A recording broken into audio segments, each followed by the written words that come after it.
Hi out there, welcome back to Mitsubishi PHEV Adventures. Here we are with episode 21 and we're going to talk a little bit about the spare tyre issue with the Mitsubishi plug-in hybrid. So if you're not already aware, there actually isn't a spare tyre with the plug-in hybrids, or certainly not the previous generation, and I don't think the new generation either.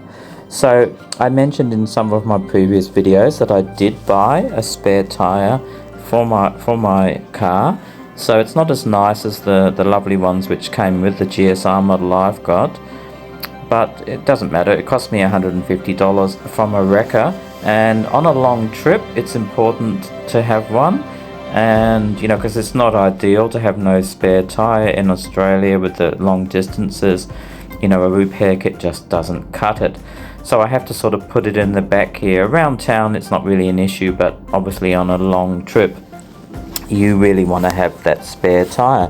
So I've been looking for solutions. So if you're not already aware of what it looks like underneath here and the architecture of it, I'll give you a little bit of a quick look. So I've dismantled it before, once before, and had a look underneath it, and I did it again just out of interest to see if there was any way to get the spare tyre in there.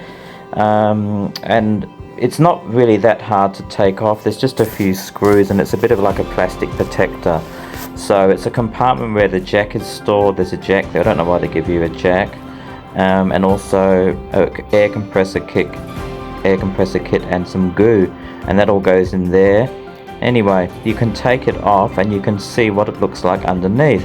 So this is where, obviously this is the real world for the normal Mitsubishi Outlander, where the spare tyre goes, at least for this particular generation. But you can see the battery area at the back here where the batteries go. They just sort of encroach on the area. So I measured it and I tried to put the tyre in there, and yeah, you're just a few centimetres too small to get the tyre in there, unfortunately. On the left hand side here you've got the normal lead acid battery, which is I guess for starting the car, which isn't in the way. It's just mainly the battery pack, which is sort of underneath the rear seat. So yeah, unfortunately it doesn't go in. If they tried a little bit harder, they could have probably engineered it so that you could have put the spare tyre in here, but obviously it was a money saving issue. They decided not to worry about it and just ditch the spare tyre and just put this little compartment in there instead where you could put it.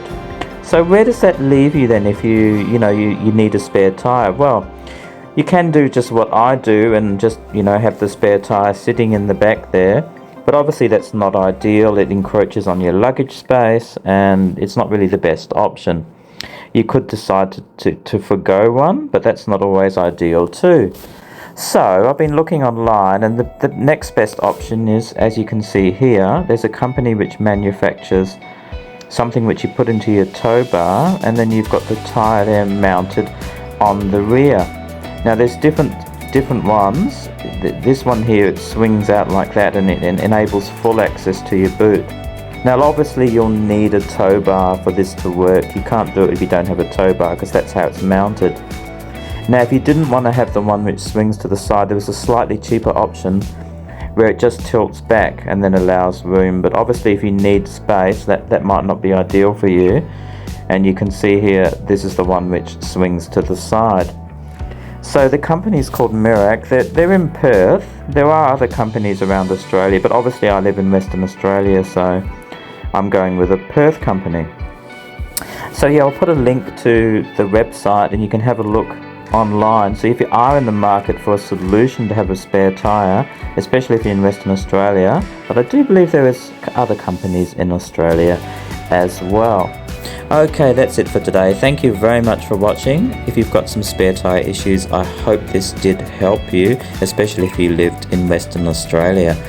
I will update it and do an episode when I do get mine finally mounted, which hopefully will be in the next 2 or 3 months' time, so stay tuned for that.